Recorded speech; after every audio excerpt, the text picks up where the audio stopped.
Daredevil born again season 2 को लेकर कई रूमर्स चल रहे हैं। कई लोग बोल रहे हैं कि स्पाइडरमैन इस बार डेयरडेविल के साथ फाइट करेगा। कुछ लोग कह रहे हैं कि मिस मार्वल भी आएगी और डिफेंडर्स वापस मिलने वाले हैं। और दोस्तों, सच ये है कि ये सब चीजें ऑलमोस्ट इम्पॉसिबल हैं और मैं आपको एक एक करके लॉजिक के साथ समझाता हूँ क्यों। सबसे पहले बात करते हैं डिफेंडर्स की। वो ऑलरेडी एक बार फ्लॉप हो चुके हैं। उनके मार्वल में पॉपुलैरिटी लेवल काफी लो है और डिज्नी अपना पैसा वापस फ्लॉप कैरेक्टर्स में इन्वेस्ट नहीं करेगा। मार्वल स्टूडियोज के लिए डिफेंडर एक फेल्ड एक्सपेरिमेंट थे और हम्म। नए शो की वाइब में वो बिल्कुल भी फिट नहीं बैठेंगे। फिर बात आती है मिस मार्वल की। वो एक कॉस्मिक लेवल का मल्टीवर्स लेवल कैरेक्टर है। उसके डेयर डेविल जैसे स्ट्रीट लेवल हीरो से कोई लेना देना नहीं है। अगर राइटर्स उसे इस स्टोरी में इंट्रोड्यूस करते हैं तो पूरा टोन ही बेकार हो जाएगा, क्योंकि मैट मर्डोक की स्टोरी ग्राउंडेड है, स्ट्रीट क्राइम्स पे बेस्ड है। मिस मार्वल का इंक्लूजन बस फोर्सफुल लगेगा और कोई भी इमोशनल कनेक्ट नहीं बनेगा। और अब बात करते हैं स्पाइडरमैन की। लोग कहते हैं कि मैट और पीटर पार्कर दोनों न्यूयॉर्क में हैं, तो स्पाइडरमैन आएगा हेल्प करने। बट अगर मार्वल को स्पाइडरमैन दिखाना होता तो वो सीजन 1 के एंड क्रेडिट्स में डेफिनेटली टीज करते। स्पाइडरमैन स्पाइडरमैन का इन्वॉल्वमेंट इतना बड़ा मूवमेंट होता है, मार्वल उसे छुपाता नहीं। लेकिन जब कोई हिंट ही नहीं दिया गया, इसका मतलब है उनके पास कोई कॉन्क्रीट प्लान ही नहीं है, जिसकी वजह से स्पाइडरमैन को कोई इन्वॉल्व करने वाला ही नहीं है।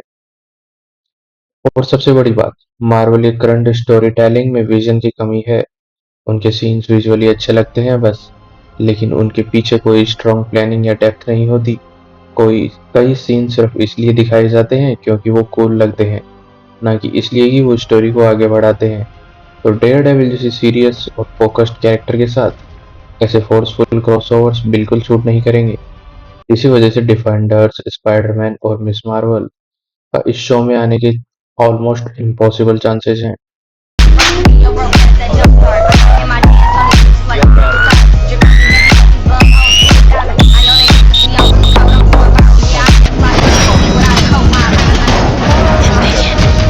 There's something different energies.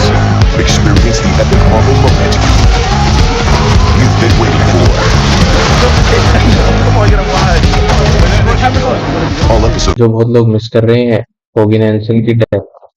Season 1 में दिखाया गया है कि वो मर गया है, लेकिन ध्यान से सोचो, ना उसका फ्यूनरल दिखाया गया ना उसकी बॉडी प्रॉपर्ली शोन है। और अगर आपको याद हो, नेटफ्लिक्स डेयरडेविल के सीजन 2 में द हैंड नाम के एक निंजा, एक कल्ट इंट्रोड्यूस किए गए थे। उनकी पावर्स क्या थी? वो लोगों को वापस जिंदा कर देते थे, अपने वॉरियर्स को सेंचुरी तक जिंदा रखते थे। तो ये कोई फैंटेसी थ्योरी नहीं है। डेयरडेविल यूनिवर्स में रिजरेक्शन पॉसिबल है। अगर फो अगर फोगी की बॉडी किसी सीक्रेट जगह पर प्रिजर्व रखा गया है, तो द हैंड के किसी मेंबर ने उसे छुपाकर रिवाइव किया हो, तो वो सीजन 2 में वापस आ सकता है। या मैट मर्डोक जाके उसे रिवाइव कर सकता है। और सबसे या मैट मर्डोक जाके उसे रिवाइव कर सकता है। अगर फोगी का बॉडी किसी सीक्रेट जगह पर प्रिजर्व रखा गया हो या हैंड के किसी मेंबर ने उसे छुपाकर रिवाइव किया हो, तो वो सीजन 2 में वापस दिख सकता है। या फिर मैट मर्डॉक खुद जाके उसको रिवाइव कर सकता है। और सबसे इम्पोर्टेंट बात, नेटफ्लिक्स की ओरिजिनल राइटर्स फोगी के इम्पैक्ट को अच्छी तरह समझते हैं। वो सिर्फ मैट का दोस्त ही नहीं था, बल्कि उसकी ह्यूमैनिटी का कोर था। तो अगर वो वापस आता है, मैट को एक नया रीजन मिलता है फाइट करने का। अब सुनिए डेयरडेविल बॉर्न अगेन सीजन 2 के लिए। नेटफ्लिक्स के ओरिजिनल राइटर्स वापस आ गए हैं और ये गेम चेंजर है। ये लोग वही हैं जिन्होंने डेयरडेविल के पहले 3 सीजन लिखे थे, जहाँ एक भी एवेंजर नहीं था। पहली ही पहली जहाँ एक भी एवेंजर नहीं था, फिर भी हर एपिसोड एक इमोशनल पंच देता था। तो सीजन 2 में क्या होगा? फिर से सीजन 2 में क्या होगा? मैट मर्डॉक फिर से शैडो में काम करेगा। सिटी के ऊपर कर्फ्यू है, पुलिस करप्टेड है, फिक्स का पूरा सिस्टम काम कर रहा है और मैट उस सिस्टम को तोड़ने निकला है, स्टेप बाय स्टेप।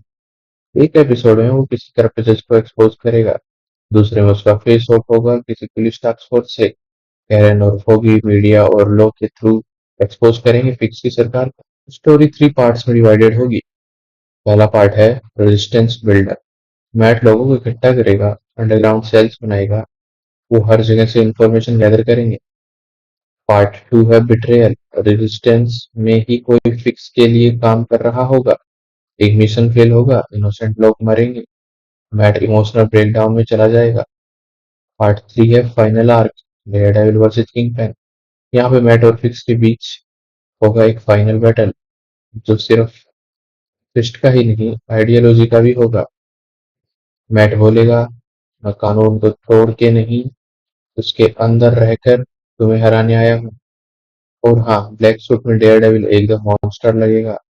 जो लीक फुटेज आई है उसमें हमने देखा मैट किस तरह से फिक्स की टास्क फोर्सेस से लड़ रहा है, और वो लुक नेटफ्लिक्स की टोन से परफेक्टली मैच करता है। लास्ट में एक छोटी सी उम्मीद छोड़ता हूँ, शायद अगर राइडर सीजन 1 के एंड का इम्पैक्ट समझें तो वो moon night, doctor strange, Spiderman या किसी और न्यूयॉर्क के विजिलेंटी को ला सकते हैं, क्योंकि इस मार्शल लॉ का इम्पैक्ट सिर्फ हेल्थ किचन तक सीमित या फिर न्यूयॉर्क तक सीमित नहीं है, पूरी सिटी पर इसका इम्पैक्ट पड़ रहा है, लेकिन पूरे कंट्री पे इसका इम्पैक्ट पड़ रहा है। लेकिन फिलहाल जो लग रहा है उसके अकॉर्डिंग सीजन 2 डेयर डेविल का ही शो होगा, और वो सही भी है, क्योंकि हमें चाहिए एक टाइट स्टोरी, एक इमोशनल कॉन्टेक्ट और एक रियल फाइट, ना कि 10 सुपर हीरो की स्क्रीन शेयरिंग। दोस्तों, अगर आप भी चाहते हो डेयर डेविल वापस आए अपने नेटफ्लिक्स वाली ग्लोरी में, तो कमेंट करो hashtag bring back the devil, और लाइक शेयर एंड सब्सक्राइब करना मत भूलना। अगली बार मिलेंगे एक और ब्रेकडाउन के साथ। जय हिंद, जय जस्टिस। Huh? जय How हिंद did she जी just से do that? I'm a really good lawyer. कौन है?